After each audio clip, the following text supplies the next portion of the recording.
Kumudini, why don't you go first and tell us a story and something from your diary of romance? Hello, good evening, friends. This story is located on a small, faraway railway station, which is so remote that just two trains per day cross it. Okay, one in and one comes out from that station, and it's about time like now how it is. It is just sunset has occurred, and very few people roaming around on the platform, or somebody's reading a newspaper. uh, some of the coolies there are unloading certain things which the previous train left, certain parcels and gunny bags and whatever the previous train had left on the platform. So they're kind of clearing the platform. And the thing is, this lady happened to saunter very lazily into the small cafeteria. It is just not even a cafeteria. It would be like a well-covered, comfortable tapri, one would say, on that station. So where you get some basic snacks, maybe some biscuit or some few hot things being made, like maybe some bhajiyas or samosas and stuff like that. And this lady is well into her 50s. Maybe she's 52, 55. Half silver head, very funky, blunt haircut with large go-go rings and a bandana on her head. Looking way much younger. And there's a lot of spring and a joyful movement to her steps. So like she seems to be really high on energy. And she just saunters into this canteen and orders for a filter coffee. And while the coffee is coming, she just sits down. There were hardly three or four people inside in the canteen there. And she just opened a book and just trying to leaf through the book, and trying to spot, just searching for the page which she had left some time back when she alighted from her previous train. She was waiting for the other train to come in for her further journey. And finally, when she located the page and she's about to start reading, she hears someone humming at the other end of the canteen, and that person is backing her. She couldn't see that person's face because she was also, her back was to this person. And what does she hear? रिमझिम की तराने लेके आई बरसात, कौन जाने किससे हो पहली मुलाकात, रिमझिम की तराने, रिमझिम. She swung around totally 360 degrees, left her book there, left her bag, and it just toppled over. She didn't even bother to pick it up. She was just drawn like a moth towards a flame. That song, and because often people, we have a lot of memories associated with certain perfume, a certain food item, or a certain sound, maybe a bell sound or a whistle. Now this song was something from her, so old from her memory, treasure chest box, like almost from her 7th or 8th standard in her school. She was from Dehradun, and she just, in quick steps, within hardly 2 steps, she was there beside the stranger and gave a tap on the shoulder. Hey, hi Vikas, how are you? So Vikas swung around. He too was very surprised. He, who is this? Because she seemed very different. So he says, "Kya bas kya? Bhul gaya kya?" So he says, "No, ma'am, I'm sorry, but I don't think I know you." Says Vikas, "Our song. I recognize you because of our song. Remember this? Rim Jim." And they both of them started singing Rim Jim ki tarane leke aaye barisat. So that song was a massive connect, and both of them burst out laughing. Hey, Sushma, says, you look so gorgeous, man. Like old wine. You are, so mature, but yet you're so gorgeous, you're so beautiful.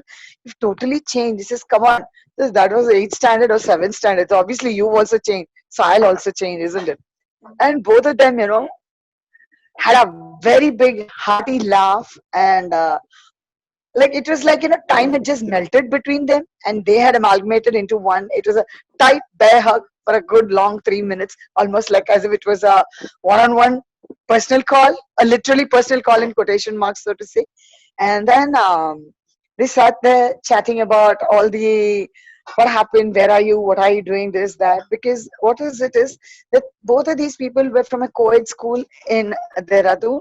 And from 7th or 8th standard, they were big pals. And uh, sports activity was common, especially swimming, which is their common sport. And they rose up to the state level.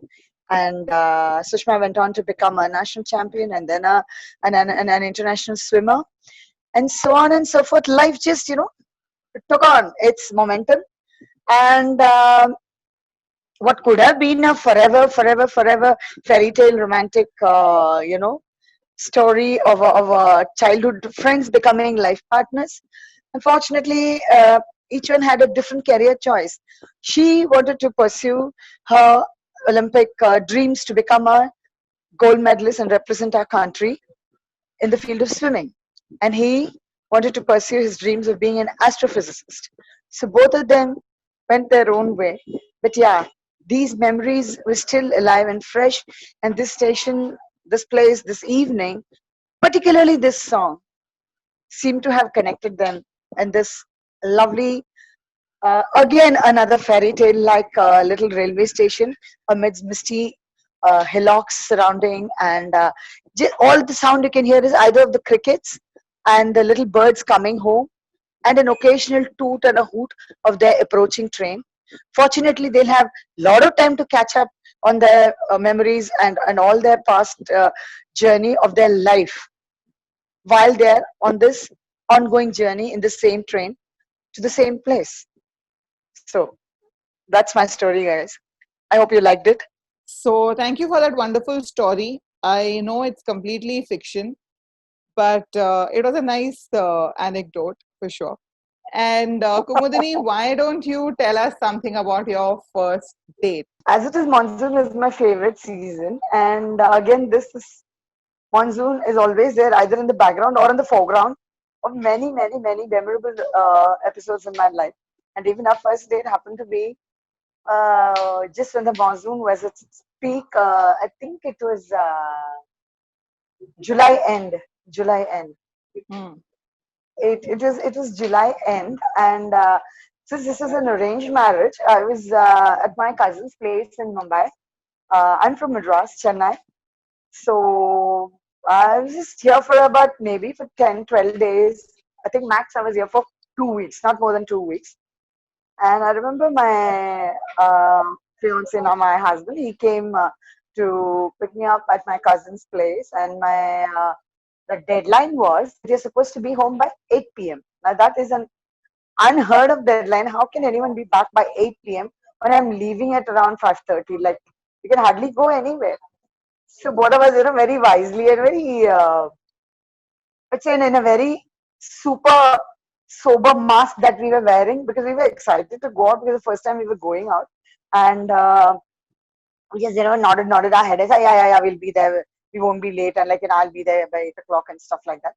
So then my cousin lives near Raj Bhavan, Valkeshwar, facing the sea. That itself, it's a beautiful, very romantic and very inspiring locale where his little bungalow is situated. So we started walking from there, and we decided to go on foot because we didn't want to, we wanted to spend as much time as possible together. So walking was best, so that we'll get more and more time to be with each other and talk, chat. Because it was an arranged marriage, except for knowing the basics about each other, we hardly knew, both of us. So we started walking from there. The rain was a very soft drizzle. Again, the same sunset time. I don't know. There seems to be something about these elements in nature. Uh, they have been my constant friends right from my young age, and probably that is maybe now when I look back, I feel maybe that this must be one of the major factors that must have helped me to develop as a writer, a poetess, and everything creative, drawing, painting. Maybe it comes from their sunsets, moonrises, and rains, the onset of monsoon, sometimes just the uh, huge heavy downpour where you can't even see your hand if you stick it out of the window. So anyway, we started walking, and we came right up to the there's a restaurant on Chapati. Rather, there is a string of restaurants, Cream Center and one or two other places. New Yorker is there, and so we just reached that junction. And by then, the rain had picked up so much, like we were more than half wet. So we wanted a place where we could sit and chat rather than getting wet. Uh, I was game, but he said, no, no, then afterwards you'll get cold and fever and chodna, why you want to take a risk? Let's get into some restaurant and sit up. So before we could enter a restaurant, it was that Suksagar near the signal there as you enter Hughes Road, take a left turn at Chapati at the signal there. So we took the left turn there while we were walking, and then suddenly we noticed a photo studio at the opposite platform. Anyway, Suksagar was crowded and people were waiting. So instead of getting wet and with all the dirty water dripping from the upper floors, metal roofs and those awnings and things like that, we decided to cross over. Suddenly, we got a brainwave. Come, let's go click our picture together. Our first date out, and we can create the first memory. So we crossed the roads, and guys, that is the first time I held his hand, and it was I don't know, truly, maybe I'm one of those Mills and Boone and kind of a person, but I was kind of really, really living my the reality of all the lovely romantic books that I had read. Just to cross the road, holding his hand, even though it was for a few seconds. I think that was a very beautiful memory that has stayed on all my life, and it is a good 38 years since that day till today. It's been a beautiful roller coaster ride because we are as much as we are gel together. We have very different personalities. I'm a real vivacious, fiery extrovert, wildcat, almost like a puma. I strongly associate myself with a puma, that kind of a personality. And my husband is a very over sedate and calm and straightforward person, and he doesn't get easily disturbed, and he's a very, very routine, normal, schedule kind of a person. He loves everything to be scheduled, and it has to be structured, and it has to go as per schedule.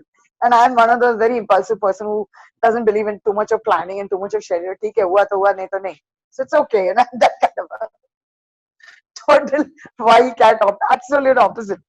But that is beautiful. Anyway, we crossed the road, we clicked a picture, and I still remember I was wearing a beautiful chiffon sari, white with black etched out roses and rose leaves. Like what do I call? Like the stencils which we use for drawing. So the black roses and the black leaves were like the stencil on the white chiffon sari. And I was wearing a black blouse which had small ultra itchy, which tiny little dots. Only if you go close you can white dots on it, polka dots, but very small polka dots on it. And I used to have very long, almost hip length brown curtain, wavy silky hair. So, and I'd worn it just like we have a half pony. I took the 3 strands and made a small braid at the back, and the rest of the hair was open. So it's like only from the left and the right and the center was held together with that long thin braid of my and my hair was left open. And of course, I love matching. So all my accessories were black and white. We clicked that picture, and it took. There seemed to be a rush. There were 3, 4 other couples who were there. So we waited for our turn. We clicked that picture, crossed over, went to Suksagar, had a lovely dinner, and it was about 7:45, and we were in a rush to because we had this deadline to meet. My cousin's house was hardly 20 minutes or 30 minutes from there. Anyway, we reached home at around between 8:45 and 9. So it was okay.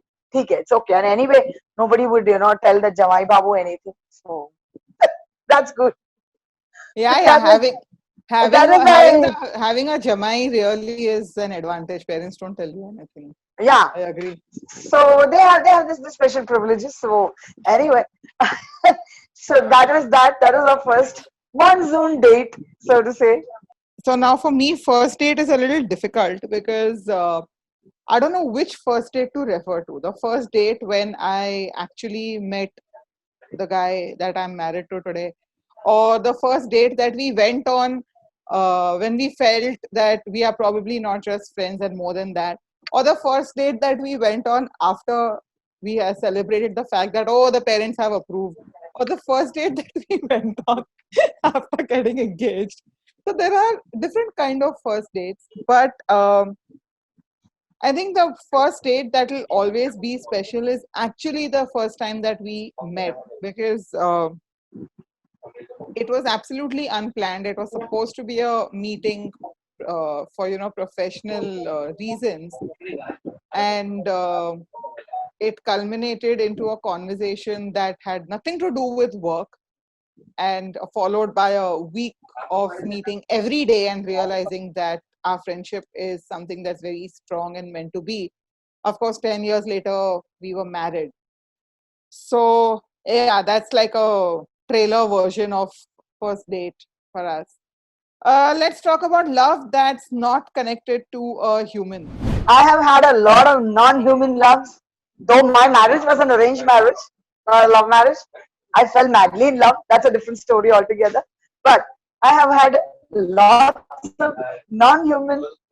I have had lots of non-human love. Okay, and they've been always of the animal kind, and cats seem to have a natural affinity to me, and any animal for that matter, cat, dog, crow, squirrel. So, like, I don't know. so many so many animal friends I've had, and I remember when the first little kitty that walked into my house. I think I must have been just a 7 8 year old girl, and a black and white. He looked almost like a pirate with a the black patch that the pirates wear. This cat had a natural black patch on its left eye, and the cat was wearing four white shoes. Like, in the sense, the fur was white on all its four feet. So it looked like as if it's a little kitty wearing four white boots and one black patch, like the Pirate of the Caribbeans. And we named it Shankar because I don't know why. Because yeah, we named it Shankar because this kitty had a white trishul on its forehead, three pronged marking in white on its black face, and slightly gray, little bit gray around its chin it had, and from neck down it was pretty milk white. So we called it Shankar, and this little kitty grew up in our house. And the peculiar thing about Shankar is we think that cats don't understand much. No, they do understand. I realized right from the time I had this first kitty. It was a stray that walked into our house, and we decided to take care. We hadn't gone to a pet shop or bought it from somewhere, because we strongly believe that this is another form of enslaving. So we don't believe in buying animals and keeping them caged or whatever, however in a comfortable state. But ultimately, it's a golden prison for them. They do not have their freedom, so we don't believe in that. But it is a stray. It chose our house, and we didn't mind taking care of this little kitty. The one peculiar thing about Shankar was when it's a full moon day, and when it is Ekadashi, that is the 11th day, when usually people who follow the the Vaishnav religious practices and Vaishnav way of life, Vaishnav Dharma Paddhati, so the followers of Vallabhacharya, they fast on Puranmashi. Puranmashi is the full moon day, and also the Ekadashi, that is the 11th day. Shankar, if that day, if he is not eating any food from his plate in the morning for his breakfast, then that means it is either Ekadashi or Puranmashi, because we need not see the calendar. He was so bang on. I don't know how he managed to fathom. Even, and then Mama would say, "This fellow is not eating, so just let me." We have this panchang, not the regular calendar which we follow of the 365 days. It's a different kind of a calendar that we The follow. Hindu And if you take out calendar. that, yeah, the Hindu calendar, the panchang, Yeah, when we yeah. take it up, invariably the tithi would be either uh, Poonam, that is Puranmashi, the full moon day, or an Ekadashi. that is one thing very fascinating about this fellow Shankar. This little he was a boy, and sometimes occasionally he would bring one of his girlfriends home, and we would give some food, some milk even to her, and then for a few days he would disappear somewhere, God knows where. Probably is I think he was our building and a few buildings apart, and even the opposite side in his area. I think he seemed to be the alpha cat, and a kind of a Casanova. So he used to bring in different kind of girlfriends, at varying intervals. We used to meet his other cat friends, so to say, girlfriends. And once, and also, yeah, another thing I noticed from Shankar was he would often bring little gifts for us. That was his way of saying thank you. But the thing is, the kind of gift he would bring, there's no way that he would do anything with it. He would bring a lizard without a tail. He would have chewed the tail up, and he would have decided, okay, now this part is literally fat and juicy, so let me give it to my mom and my dad, or whatever he thought in his mind about us. I don't know. Once in the morning, it was quite big. Around, I think it was around 9, 10 months. Now that is equivalent to a 4-year-old child in the human calendar. He tore open a large bandicoot right outside our kitchen door. And in those days, we used to live in a house which is spread over 3 levels. The ground floor was the bathroom and the washroom and the toilet and all that, and in two different separate divisions. First floor was the kitchen and the storeroom, and the second floor terrace had a large open spacious bedroom with the huge terrace attached to it. So this fellow brought a large bandicoot, tore it open from the stomach, and left it as a very big special gift from him to us. And my father, when he went down early in the morning at around 6 o'clock, and Shankar sits there, and gloating over the gift that he has got. My father got so angry, he took the broom that he found, the coconut, the broom that we have to remove all the water, the one made from the coconut fronds, and whacked him 3, 4 times. So Shankar was aghast, and he didn't know like why they were beating him for bringing such a beautiful big gift. After that, I remember for 15 days he would sit on top of the kitchen roof. It was a tiled, those kapra that we say, that kind of a kapra roof.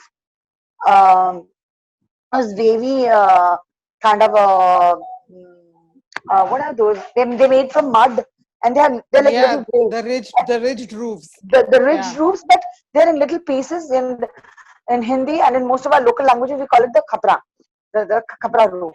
He was sitting on that roof. He sat there for 15 days. You knew in a very hurt tone, like Papa beat me, so I'm not coming down. But he'll come to one corner, and then there was a large veranda outside our kitchen and our storeroom, and he would come there to the corner of the veranda, have his milk. Sometimes he wouldn't eat. He had kind of given up on our food, like, I'm not eating because I brought such a big special gift for you, and you people beat me with a broom. Like, you feel very offended.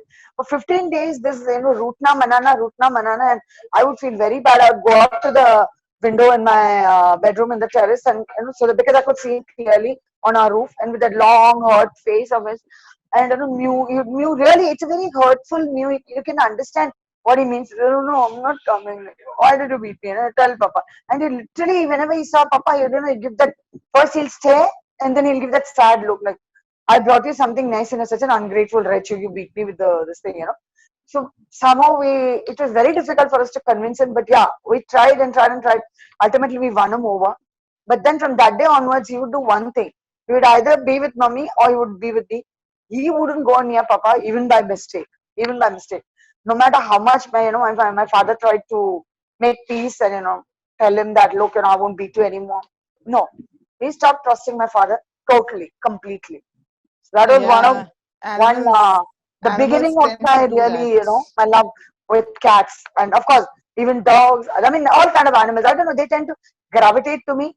At some other time, some other occasion, I'll tell you where I met a lion cub, for the first time in my life. That was beautiful. I completely get the idea of being a pet parent, because while I don't have a pet in the house, but then there are 14 of them in our society compound who I am very fond of, and I think of myself as a dog parent, and it's beautiful, when they uh, the way they fill your heart with Yeah, so yeah. much of love. Okay, so we've got Ankita. My first date, it Yeah. wasn't as great, so I won't discuss the first date, but I'll discuss the date that was very, very special for me. And we were in this restaurant. We were having dinner. It was a candlelight dinner, and it was actually getting hot. Wow. I actually thought candlelight dinners are very, very romantic, but they are not. And we after that we never went on a candlelight date. So on that on we were having dinner and we were having a normal discussion, and suddenly he's like, I want you to meet my parents. And we had dated for about 7-8 years. And I think that was a very, very special date for me, because that's when I realized that we are actually very, very serious about each other and our lives. And so he said, okay, next week you come over. And then we actually went shopping for me, and we picked up a nice dress, so that I could, come and have lunch with his parents and have a nice time. So I think that was my very, very special date. So I Yeah. don't remember the first date as being this important, but this one was a very, very special one. Yeah, I kind of understand what you mean. It's a different feeling when, Yeah, the guy that you, be a step uh, ahead in a relationship, yeah, and yeah, yeah, building it for, like, growing together. It's like yeah, yeah. I completely get that feeling. Yeah. Another topic you missed while you were away was we were discussing for love of the non-human kind. Everybody has something that Mm. we are often teased that, oh, this one is actually your true love and not the one you're married to or not the one you are saying that you're in love with. hmm. What do you think in your case would be this other love that is not a human, but something that is like a really high priority in your life? For me, it's my enthusiasm and passion for makeup. I've always since so many years wanted to be a makeup artist, and now that I've started actually working towards that goal of mine, I feel really, really happy about living. It's like I've given myself a reason to look forward to every other day. So that is something, that is my love after all the other living beings I have in my life. So that's the thing I love the most. It's the colors make me so happy, and I just love doing that. So yeah, that's the thing I love, nothing else. Yeah. I also love animals, but they're good far away. I have a dog in my house, but I'm not very like, but yeah, it's okay.